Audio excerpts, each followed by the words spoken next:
Welcome to this predicted paper from onmaths that is based on the advanced information given to us by the exam boards. Please use this paper in addition to your other revision. You can complete a unique version of this paper by going to our onmaths site. Onmaths is full of free content to help you prepare for your exams, such as topic-based papers, demon questions and mini mocks. If you like what we do, please consider subscribing. So we need to first of all understand what a cube number is. So a cube number is the answer to when you get three integers or whole numbers and we multiply them by themselves three times. So 1 times 1 times 1 is 1, 2 times 2 times 2 is 8, 3 times 3 times 3 is 27, 4 times 4 times 4 is 64, and 5 times 5 times 5 is 125. So 1, 8, 27, 64, 125 are all cube numbers, and it goes on forever. And this question's asked us to find all the odd, or an odd, cube number that is smaller than 100.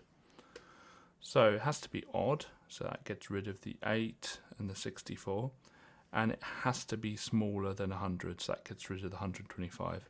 So I can either write down 1, would be a fine answer, or 27. I'm going to go for 1. If I split this shape into two sets of 6 blocks, when we're asked to shade in 3/6, for each one of those, or each set of blocks, I'm going to shade in 3 of the 6. So that's 3 for the first set, and this is 3 for the second set. And that's our answer. Now you might notice that 3 over 6 is the same as a half, because we can divide on 1 by 3, and so all I need to do is shade in a half. Or you might convert 3 over 6 into 6 over 12, and there's 12 squares altogether, so it's 6 of the 12 squares. There's lots of ways of doing this question. To find the fraction of an amount, what we do is we divide by the bottom of the fraction and we times it by the top of the fraction. So the first one we're going to do is 100 divided by that 5, and that would be 20. Then we're going to get that 20 and we're going to times it by the top of the fraction. So 20 times 4 is 80. So our answer will be 80 centimetres. To find the factors of 30, we're just going to write down all the factor pairs, or all the pairs of numbers that multiply together to make 30. So 1 times 30 is 30, 2 times 15, 3 times 10. Now 4 doesn't go because 30 is not in the 4 times table. 5 times 6, and we notice that if we pick 6, it's just going to be 6 times 5, it's just going to be the opposite. So the factors are all the numbers that we've just written down, so it would be 1, 2, 3, 5, 6, 10, 15, and 30. To find the mean, we need to find the sum of the numbers and then we need to divide that by the amount of the numbers.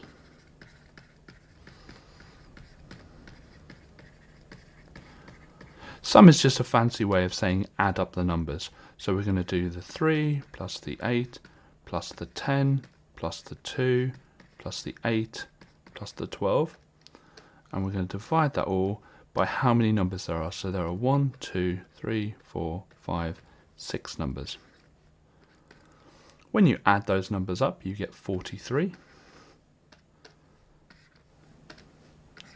And then when you do 43 divided by 6, you get 7.166 blah blah blah. Now the question says it wants it to 2 decimal places, so we're just going to round that to 7.17. If we tried to draw a quadrilateral with a pair of parallel sides, and then it's a quadrilateral, so join them up, it's got 4 sides, then the shape we draw will always be a trapezium. So our answer is that it is a trapezium. Now you might think that a rectangle and square does have one pair of parallel sides, but it actually has two pairs of parallel sides. The definition of a trapezium is it has just one pair of parallel sides, and any quadrilateral that has one pair of parallel sides is a trapezium. So we're told the sequence starts at 20, so our first term will be 20, and we're told that the rule is add 5, so we're going to add 5 to that, and that'll be 25 for our second term, add 5 again, and that'll be 30 for our third term. When simplifying ratios, we're looking at doing exactly the same thing as when you simplify a fraction, but instead of top and bottom, we're looking at left and right. So we've got to do the same thing to the left and right. So here we've got 12 and 45. Well, I can divide both of those by 3. They're both in the 3 times table. 12 divided by 3 is 4. And 45 divided by 3 is 15. So our simplified ratio is 4 to 15 because I can't go any further. So we're going to track the amount of eggs to make the amount of, or to make each amount of omelette. So 5 eggs makes 17 omelettes. And we're just going to find out how much is required, how many eggs is required to make one omelette. So we divide that by 17. Divide both sides by 17, and so one omelette would be 0.294 blah blah blah eggs. Next we want to see how many for 67 omelettes, and to get to 67 from 1 times 67, so do that to the amount of eggs, and we get 19.705 blah blah blah. Now you can't get 0.705 of an egg. We always round with eggs, and we always round upwards because if you need 19.7, 19 won't be enough, so we need to pick 20 eggs. So water to orange is 3 to 2. Ooh. We've got water here and we've got orange squash here. And we're told that we've got 80 centilitres of orange. So we've got 80 here. And we're asked to find the amount of water required. So what we do is we figure out how to get from 2 to 80. Well, we're going to times by 40. And if I times that side of the ratio by 40, I've got to times the left-hand side by 40 as well. 3 times 40 is 120. So I'm going to need 120 centilitres of water. There are a number of different ways of working out this question. You can find out the amount of tissues per penny. You can work out the amount of, or the price of one tissue, or you can get all the amount of tissues into the same amount. I'm going to find out the price per one tissue. And we're going to start off with the 24. And what I'm going to do is I'm going to convert the money into pence just to mean that we don't have as much decimal. And we're going to do 807. I'm going to divide by the 24 to find out the price of one tissue. So that is 33.625. And so I'm just going to round that to 33.63.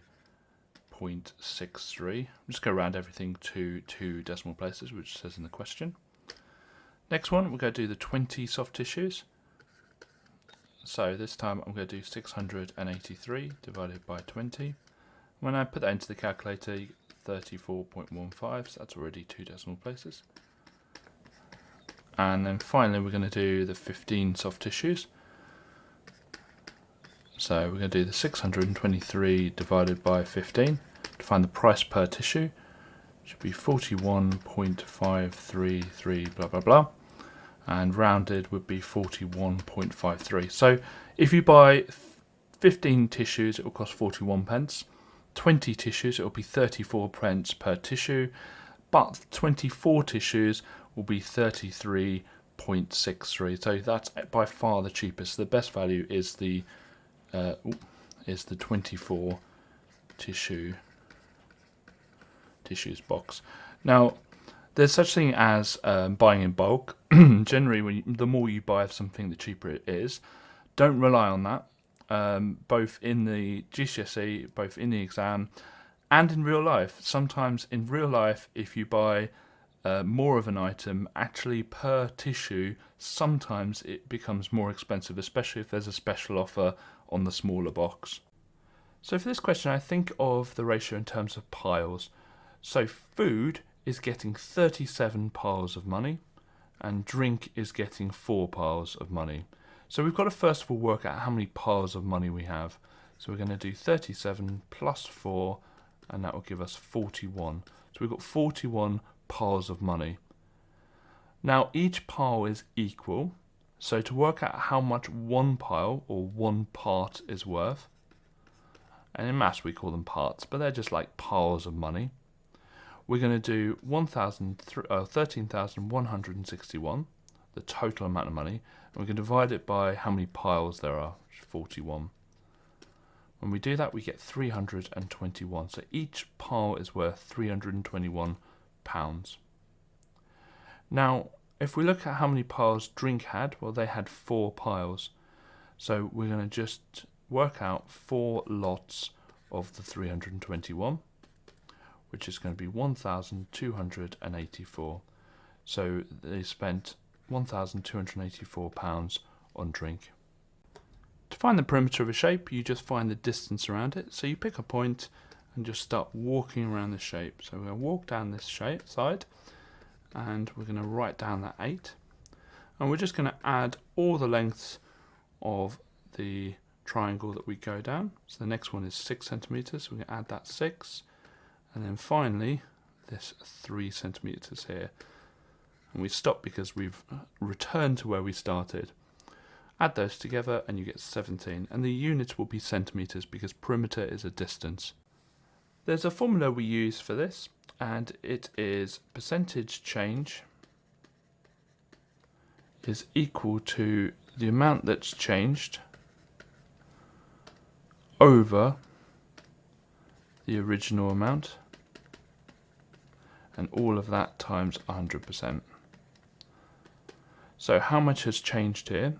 Well, we need to do 10,488 take away 10,254, so that would be 234. Divide it by the original, so the original was 10,488 because it's decreased from that amount, and then times by 100%. And so that's going to be 2.23%.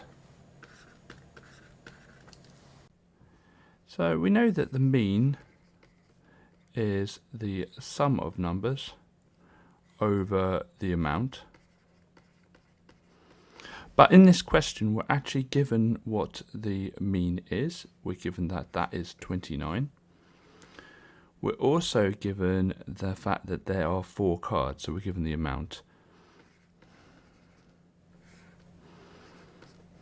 So what we can do is just get our lines in and solve this. So what we're going to do is just times both sides by 4. So we're going to do 29 times 4, which is 116. And so we know that the sum of the numbers will be 116. So all we need to do is to find the 4th card is get that 116 and just take away the numbers that we know. And when we do that, we get the answer 26. Now you can easily check this by adding up 37, 26, 27 and 26 again, and then dividing it by 4, and you will get 29. To get from the length of a square to the area, we square the length. To work backwards, what we do is we square root, because the inverse of square is square root. So we've got 196, and we're going to square root it to find the length. So we work out the square root of 196, which is what number times itself is 196. And you should learn them from 1 to 15, so you should know all of the square numbers from 1 to 15. So you should know that the answer is 14. So the length therefore is 14. So to work out what the perimeter is going to be the distance around the square. So if I draw a square out, we know that each of these lengths are 14. So it's just going to be 14 times 4, which will be 56. Going to first of all work out how many parts there are in total. So we've got James with 9 parts, 6 for Andy, and 7 for Tia. So in total we've got 9 plus 6 plus 7, which is 22 parts in total. And we're asked to find a fraction Tia receives. Now Tia's the last one, so she is receiving the 7 parts. So it's 7 out of 22. For mutually exclusive events for A and B, the probability of A or B is equal to the probability of A plus the probability of B. Now we're given the probability of A or B, which is 0.36, and we're given the probability of A, which is 0.12. And so to work out the probability of B, all we need to do is going to solve this. We're just going to take away 0.12 from both sides, and that will give us 0.24 is equal to the probability of B. So B must be 0.24. It only works if A and B are mutually exclusive though. So we're going to find out the multiplier first. We do that by starting with 100%, and it says it increased by 11.2%. So we're just going to add 11.2%, which will give us 111.2%. Then we're going to make that into a decimal by dividing by 100, and this will make it into a multiplier, so it's 1.112. That's our multiplier, and the beauty of a multiplier is all we do is we get our amount, which is 840, and multiply it by the multiplier, and it will do all the hard work for us and give us the answer of 934.08.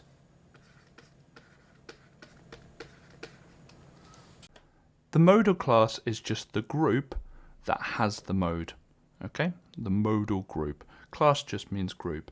Now all these guys here are groups, so any of these could be the answer. To find the modal class or the modal group, we just look to see which one has the most numbers in it. Well, the first group has 16 in it, the next group has 11, the next group 17, the next group 11, and the next group, or the last group, 13.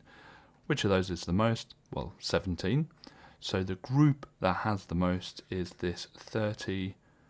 Let's do that a bit nicer. 30, and then C, and then 35. That essentially means 30 to 35, but make sure you copy it down correctly from the table, so exactly as it shows it in the table. We're going to start off by finding what the multiplier will be. So we'll start off with 100%, and it's a decrease of 32.6%, so we're going to take that away, and that will leave the percentage as 67.4%. Next we need to convert that into a decimal, so we're going to divide it by 100, and that will make it into a multiplier. And the beauty about a multiplier is all we need to do is get the amount from the question, 486, and times it by the multiplier, and it will do all the hard work for us, and it will give us the answer of 327.56. So we're going to go through this shape and work out the area of each of the shapes in the triangular base prism. So we're going to start with this triangle at the front, and the formula for working out the area of a triangle is half times the base, which is 12, times the height, and so that's going to be 54. Next thing I'm going to do is work out the rectangle here, and so the width of it's 23 and the length is 15, so we're going to do 23 times 15, which is 345. We're going to do the base of the triangle, or rectangle, sorry, at the bottom, and so that is going to be 23 times 12, and that is 276. And the next thing we're going to do is this rectangle at the back, which is going to be, I'm going to call D, and that is going to be 9 times the width, which is 23. So that's 207. Now we do have another triangle, but actually that's the same as A. So when we work out the surface area, we're going to do 2 lots of A plus B plus C plus D. And that gives us 936. So the answer is 936 centimeters squared. So I'm going to write out the equation again just to give us a bit more space. And the rule we have here is if we have an x on both sides, which we do in here, we pick the smallest one to get rid of. So we've got a 12x and a 7x, and so the smaller number, or the smaller x, would be the 7x. So we're going to get rid of that first. So we've got our lines in, and we're going to take away 7x both sides. And so 12x take away 7x is 5x, and the 7x is gone, so it's just equals to 46. Then we've got the minus 4 to get rid of, so we're going to add 4 both sides.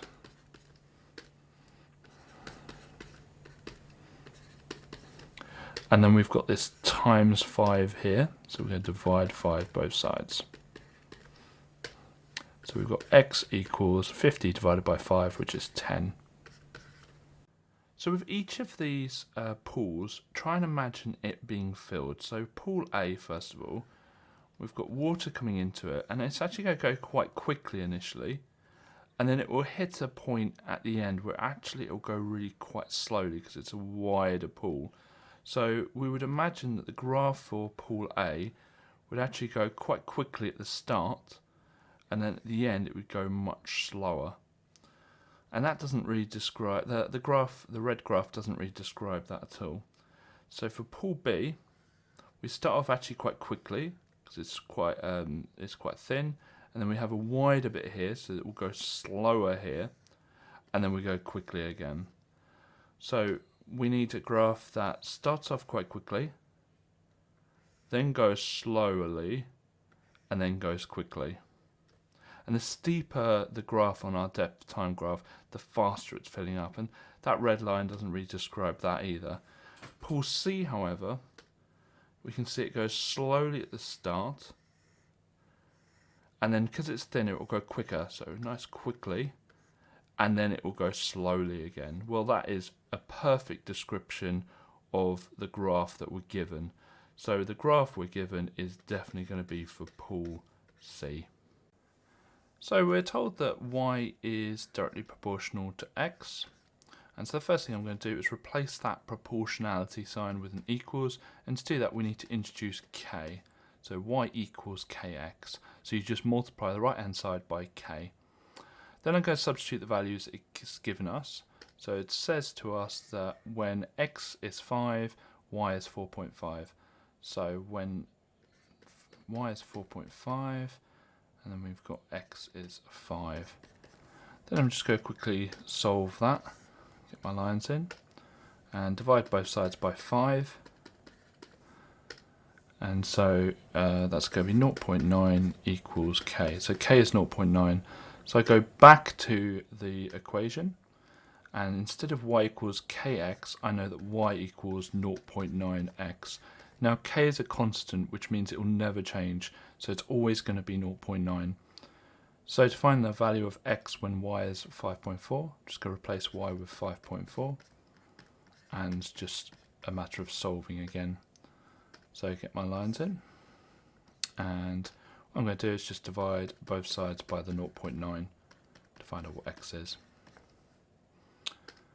And when I do that, I find that x is 6. Something we know about rectangles is opposite sides are equal. So these two will be equal.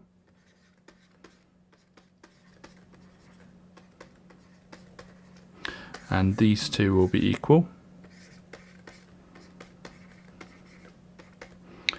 And you notice now that we've got simultaneous equations. So what I'm going to do is get the coefficient of the y the same. And I'm going to do that by multiplying everything in the second equation by 3. So we get 6x plus 9y equals 123. And I'm just going to write in the first equation underneath, because with simultaneous equations we work downwards. Now looking at the signs, they are the same, and the s in same is the s in subtract. So we're going to subtract going downwards. We're just going to subtract going downwards. So 6x take away 3x is 3x. 9y take away 9y is nothing, which is good. That's what we need. And then 123 take away 93 is 30. We're going to get our solving lines in, and we're just going to divide by 3 both sides. So we've got x equals 10. So we know what x is, but we need to find out what y is. So what I'm going to do is I'm just going to pick one of the equations. I can pick the 2x plus 3y equals 41, and just substitute the value of x in. So 2 times, instead of x, it's times 10, plus 3y equals 41. So it would be 20 plus 3y equals 41. Get my solving lines in. And we're going to take away 20 both sides. So we've got 3y equals 21. And then we're going to divide by 3 both sides, if I don't run out of room. So y equals 7.